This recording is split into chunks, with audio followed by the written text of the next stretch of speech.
Hi there, I am Devery Anderson, author of Emmett Till, The Murder That Shocked the World and Propelled the Civil Rights Movement. Now, 70 years ago today, the tragic lynching of Emmett Till occurred in the Mississippi Delta.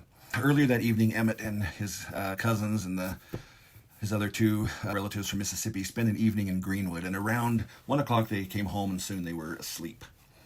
Now, Emmett shared his bed with his cousin Simeon Wright. At around between 2 and 2:30 that morning, Mose Wright was awakened by loud pounding and a voice calling, "Preacher, preacher." When he asked who was there, a man identified himself as Mr. Bryant and said he wanted to talk to Wright and, quote, the boy, end quote. In a statement to one of the defense attorneys several days later, Bryant admitted that he indeed identified himself at the door. And for obvious reasons, the defense kept that admission quiet at the trial. Now, Elizabeth Wright immediately knew they were after Emmett. She tried to wake him up and get him out the back door to hide in the cotton fields. As she explained later, quote, "We knew they were out to mob the boy, but they were already in the front door before I could shake him awake," end quote. Now, how did she know that? She had learned about the Storer incident directly from her sons and grandsons. That comes from an article in Jet magazine where they were interviewed. But she kept it quiet from her husband. But Mose had just found out about it from a neighbor. And so when Mose opened the door, he saw a large man holding a pistol and a flashlight. Behind him was another man who again said, "I'm Roy Bryant." After that, he never spoke again. The larger man, later identified as J.W. Milam, took over completely. Wright also saw a third man outside, but he kept his face covered with his hands, so Wright couldn't identify him. Mose Wright thought he was a black man.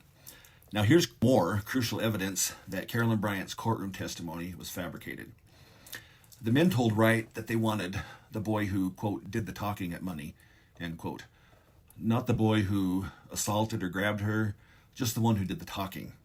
Now, this matches what Sheriff George Smith of LaFleur County said when he talked to reporters not long after that. He said that the Bryants became offended when Till waved and said goodbye, and that Till made, quote, an ugly remark, end quote, to Mrs. Bryant. Again, there was no mention of an attempted assault, no grabbing, no obscene comments about being with white women.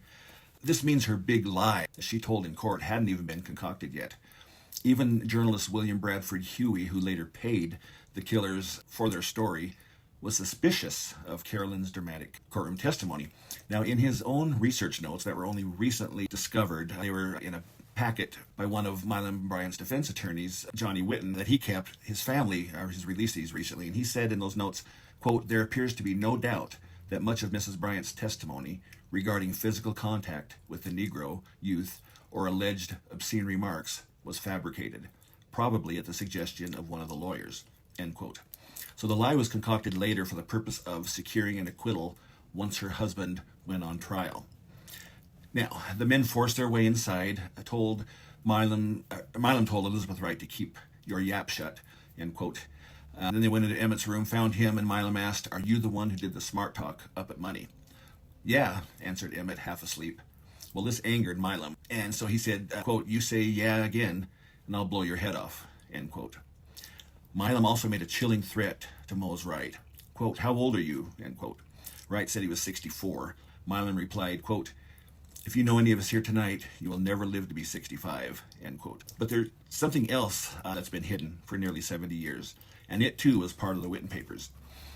And these, again, hadn't been examined in 70 years or so. Although we know from other evidence that there were other white men involved in the killing, the earliest evidence that really identifies one of them comes from Elizabeth Wright, who talked to Huey a few months later. She said she saw and talked to a third white man present during the kidnapping. Elizabeth Wright told Huey that this man came in the house while Milam and Bryant were busy in another room getting Emmett. Maybe he was thinking it was taking too long or something, so he came in. She identified him, and they spoke to each other. She identified him as, quote, Milam's brother-in-law from Minter City, end quote. This would have been Melvin Campbell. Now, Huey kept this revelation secret because it contradicted Milam's claim that only two men were involved. Outside, as they loaded Emmett into their vehicle, Wright heard someone ask if they had, quote, the right one, end quote. A voice that he said sounded like a woman confirmed that they did. Now, Mose Wright had never met Roy Bryant and had never been in his store. He testified to that. Mose's son, Robert, later told the FBI that his father told him that he thought he saw Johnny B. Washington heard Johnny B. Washington that night. And he may have been the man that Mo saw on the porch who covered his eyes. And if Washington were there, he would have been easily able to identify Emmett as well, having seen him at the Bryant store that Wednesday before. Since we now know that Melvin Campbell was present, did they have room for Carolyn Bryant in the truck? 55 Chevy's pretty small. And would she have been on someone's lap or what? Now, Johnny B. Washington could have done the identifying. The FBI agent who conducted the 2004 investigation believes that Carolyn was not there. Getting someone to watch the kids at 2:30 a.m. would have been difficult.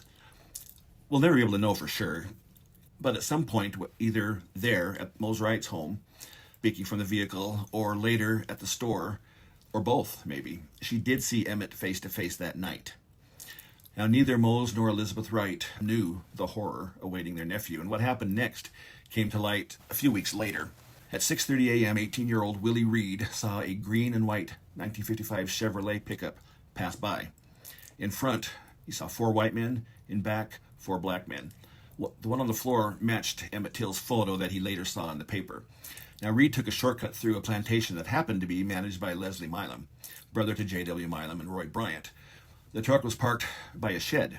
Now, when Reed passed by, he heard disturbing sounds. Quote, "I heard somebody hollering, and I heard some licks, like somebody was whipping somebody," end quote. When asked what the person was hollering, Reed said, "Oh, he was just hollering, oh," as though he was in pain. Now, when he saw Milam come out of the shed, he had a gun on his side, and he went to get a drink of water from the well. And then he went back in, and the screaming and stuff continued. Mandy Bradley, who was a sharecropper on that plantation, looked out her window, and she could see the shed, and she saw 4 white men coming in and out of the shed. By the time Willie Reed came back, the truck was gone. And so at that point, they went to dispose of Emmett. In 1985, Roy Bryant took a friend to these sites. He took him to the old Bryant grocery store, took him by the ride home, and took him past the shed. And his friend asked him if they'd been drinking, and Milam said, quote, "Yeah, hell, yeah, we was drinking. Now he wasn't drunk. Wasn't nobody drunk," end quote. About the killing, quote, "Well, we done whopped the son of a bitch, and I had backed out on killing the mother effer, and we were going to take him to the hospital, but we done whooped that son of a bitch. I mean, carrying him to the hospital wouldn't have done him no good." He laughed when he said that. It's on this tape. And instead, he said, they, quote, "put his ass in the Tallahatchie River," end quote. Now, we need to remember the fear, suffering, and terror that Emmett Till went through that night. I can't even imagine it. He's only 14 and carted around for 4 hours like that, and his life was cut short by 70 years or more. Next time, we're going to talk about this discovery 3 days later in the Tallahatchie River.